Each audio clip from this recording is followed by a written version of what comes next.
La rédaction de Charlie Hebdo aujourd'hui et depuis cet attentat, c'est une nouvelle adresse secrète, un bunker sans fenêtre et jusqu'à 80 policiers mobilisés, Fanny. Oui, le prix de la liberté d'expression, des conditions qui peuvent faire peur, mais certains ont relevé le défi, comme ces jeunes journalistes recrutés après l'attentat et qu'a pu rencontrer Antoine Bienvaux pour Europe 1.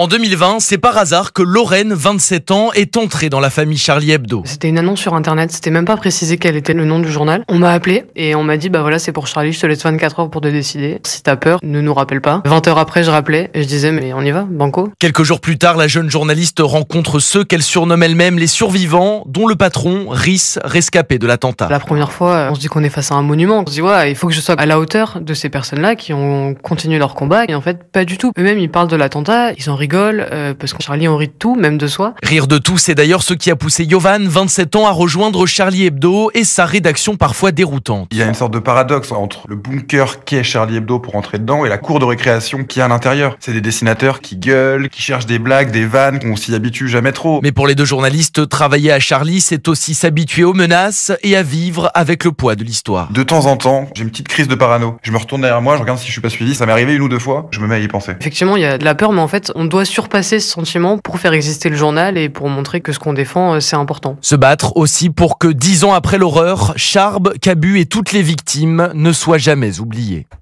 Antoine Bienvaux.